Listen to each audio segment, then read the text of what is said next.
Ang susunod na programa ay rated PG. Si at Laura ay nagsimula sa isang madilim na gubat sa may dakong labas ng bayang Albania. Malapit sa ilog Pusitong na ang tubig ay makamandag. Dito naghihimutok ang nakataling florante na inusig ng masamang kapalaran.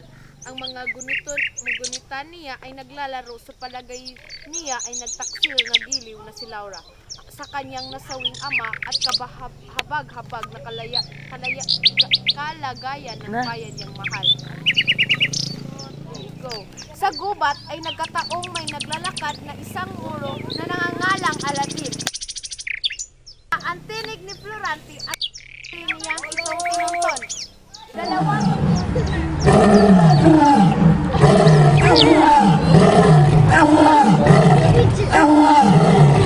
Handang sumakmal sa lalaking nakatali.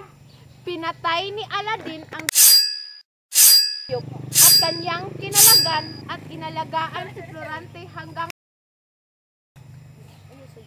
sige, kuan na din opis. Ala, kaita wala. Ginunto ni Florante ang kanyang buhay na ni Duque Briseño at Prinsesa Floresca.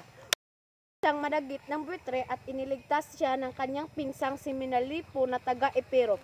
Sinambilat ng isang ang kwintas niya, Juante. Pinadala siya ng kanyang ama sa Atina upang mag-aral sa ilalim ng gurong si Antinor. Aniya doon ang kanyang kababayang si Adolfo na kanya ring lihim na kaaway. Iniligtas siya ni Minandro sa mga taga ni Adolfo. Minsang magtanghal sila ng dula sa kanilang paaralan, ay nakatanggap si Florante ng liham tungkol sa pagkamatay ng sinisinta niyang ina. Sa Albania kasama ang matalik niyang kaibigang si Minandro.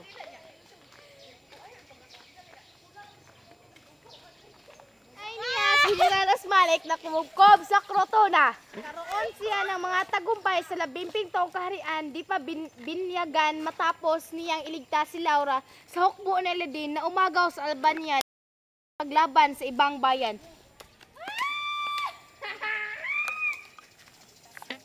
Natalo si Aladin. Natalo din niya ang Torkong Hukbo ni Miramolin. Kanya pagsasalaysay sa pandarayang ginawa na sa kanya ni Adolfo. Matapos kunin ang trono ng Albania at agawin sa kanya si Laura. Nagpakilala ang Moro na siya si Aladin, kaaway na mahigpit ng kanyang Kristyano at ng bayan ni Florante. Ang kanyang kapalaran ay sinlagim ng kay Florante.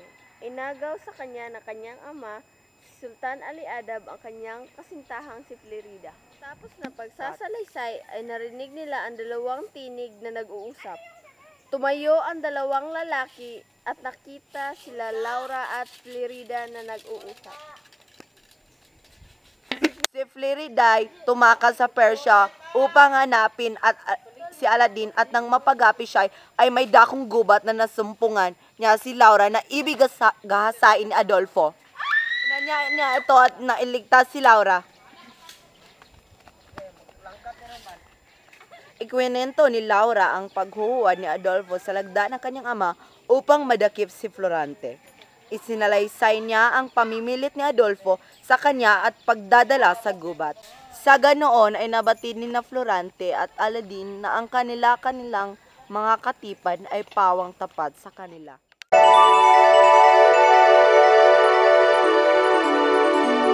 At Laura ay matagumpay na naghari sa Albania at sina Aladin at Flerida. Pagkatapos na maging binyagan at pagkamatay ni Sultan Ali Adab ay naghari sa Persia.